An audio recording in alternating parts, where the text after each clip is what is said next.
Okay, second calibration is gas calibration. Of course, it only depends of us if we want to do the volume calibration first or gas calibration first. It doesn't matter. However, now we'll go to gas calibration, and what we can see here's the screen. Here are some charts. So one chart, upper chart is for oxygen, lower chart is for carbon dioxide. On the top of the screen we've got the digital gauges. These ones are important because here we should enter the values of the gas concentration from the bottle. Let's take a look at the bottle. Every bottle should have a label where we can read the gas calibration, and these values should be entered to the monitor. So it's 16.01 to 16.01 and 5.03. So the software is generally prepared for gas calibration, but take a look at the equipment and the proper connection of the cables. So the device, the standard connection, so the flow cable from the digital transducer is connected here, and gas probing cable is always connected to ET plug. The second plug is only for calibration, so when the computer will ask us, we'll plug the second end of the probing gas to calibration plug, okay, like this. But now we are waiting, we leave it alone, and there's another pipe from the bottle connecting the bottle, the reducer with the device, and we plug it to gas socket, like here.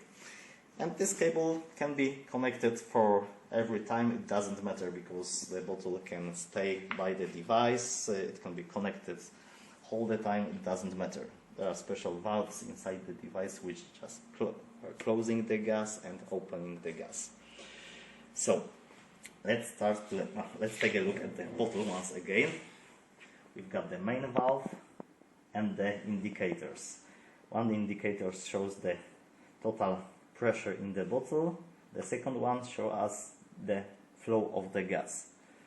Our rule is to set the proper flow of the gas when the calibration process starts.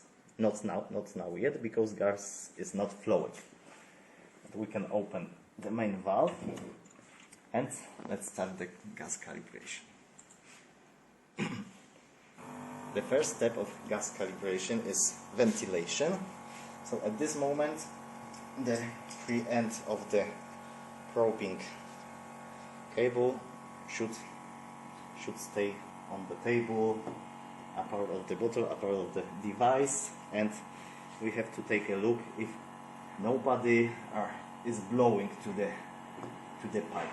So it should stay away from the people, from our faces. Okay. The second part of the gas calibration is reading gases from the atmosphere. So we are just clicking OK, because the device is vacuuming the gas from the atmosphere, and this gas from the atmosphere will be compared with the calibration gas from the bottle in the next part of the calibration.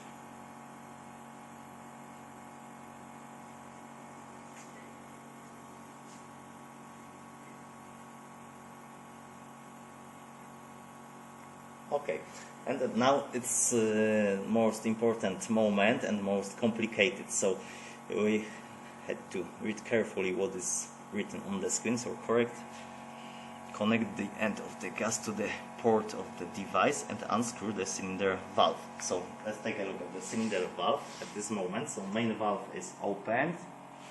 Now we can click OK and set the value of the flow on the bottle, because the gas is flowing at this moment here, and we should set it between 7 and 10 liters per minute. Okay, and then the last step is connecting the end of the probe to the plug calibration. If everything is ready, we are just clicking OK. And we can see the blue line and black line. After connecting, these lines should go towards the black lines. It means that the calibration should be successful afterwards. So blue line is the readout from the bottle, and black line is the proper level of the gas. Here at the top we can see the actual readouts from the bottle. So if the blue line is nearby or it's covering the black line, it should be okay. Calibration successful. The new parameters are CO2 1.05, so it's okay, and 1.08, okay. So we can see the same at the top. So if the coefficients are between 1.15 and 0.95, 85, everything should be okay. Just save and close. What is very important after performing the gas calibration, we should close the main valve of the bottle. Very important for us because the gas can run away from the bottle in one night. Okay, and the calibration is done.